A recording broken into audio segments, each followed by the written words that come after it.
Do you want to know the one secret to becoming as rich as Bill Gates? Have you ever wondered how people get so rich?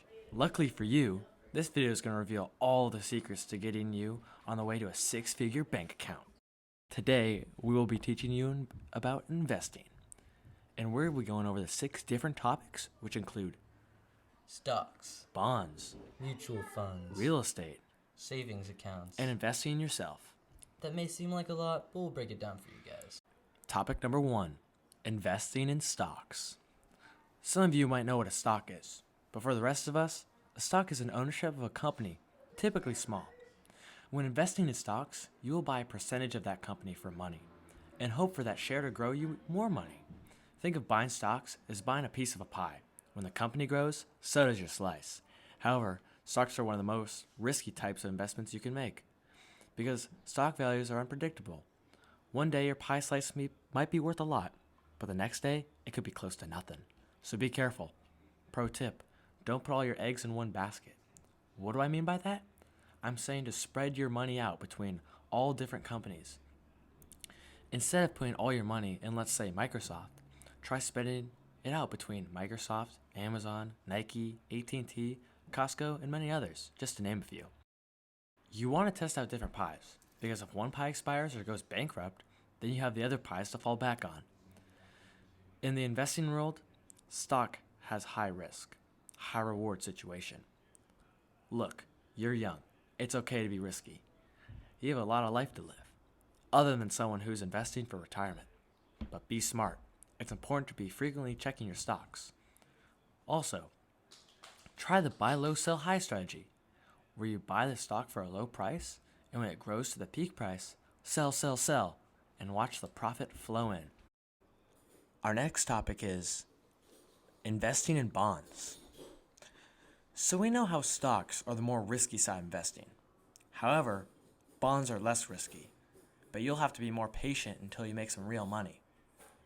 A bond is a fixed income investment in which an investor loans money to an entity, corporate or governmental, that borrows the funds for a defined period of time at a fixed interest rate. Companies sell bonds so that they will have money for big expenses in the future. Imagine if Tesla wanted to make a new car. It's lots of money that is needed for research and concepts that they might not have. So for some quick cash, Tesla would sell bonds to get that money. However, it comes with a price of a set interest that they would pay you back for lending them money. And that's why they're so important. Because they're barely any risk. Because you'll have your investments plus your interest you made unless that company goes bankrupt and can't pay you back.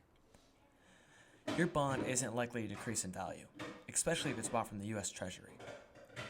So, right now, being young and new to the investment hustle, your main priority will be stocks.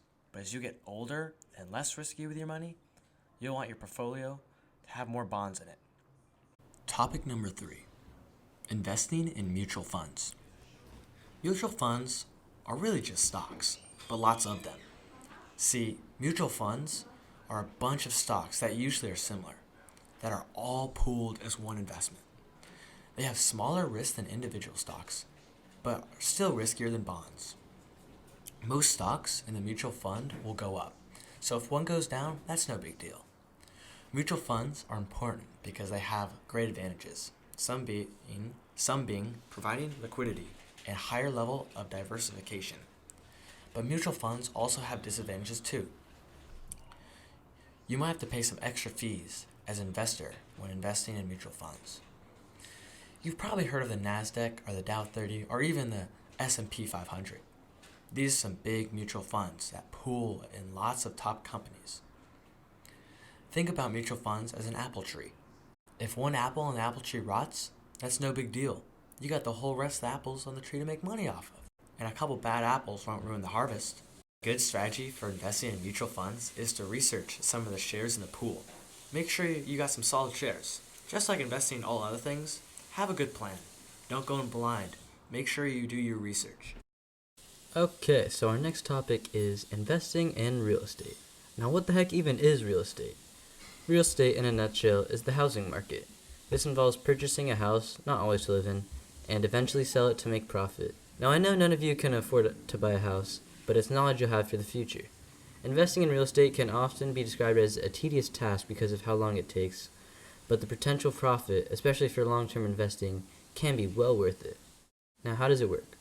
Most of the time, buying a house involves a real estate agent who will help you pick out a house and make the moves necessary to finalize your purchase. After you own that house, over time, the value of your house should rise, considering you don't do any damage to it. Years later, you can meet up with another real estate agent who will help you sell your house to make that profit. Doing this for years and years could make you a lot of money, but it's important to know the house market, the value of houses in the area, and being patient. Being patient is such a crucial part in making your money because not all money comes fast, so keep that in mind as you're on the grind. Moving on to our next topic, investing in a savings account. What I mean by investing in a savings account is placing a portion of your money into a savings account so that it will accumulate interest. Over a certain amount of time, that money in your savings account will be more than what you put into it. This is very important for your money management because, let's face it, you're not the best manager of your money. You probably make purchases you're not entirely proud of. But that's okay, I'm a victim of that too. It's hard to resist those Chick-fil-A milkshakes sometimes. Anyways, putting a small portion of your income into a savings account will assure that you won't be spending 100% of your paycheck on useless things. Here's what you can do. On payday, put 10% of your paycheck into a savings account. That's it, just 10%. That way, you won't have to be constantly worrying about how much to put in your savings account. Which brings me to my next point. Save for small things. It's going to take a very, very long time for money to grow to such a high amount because interest rates only go so high. Don't use a savings account for a car or a house or college tuition. Savings accounts are for the small things like a road trip with your buddies or a nice t-shirt or tickets to a football game or a present for your parents. Last but not least, our final tip is investing in yourself. This is a tip that, if followed to perfection, could lead you to great success.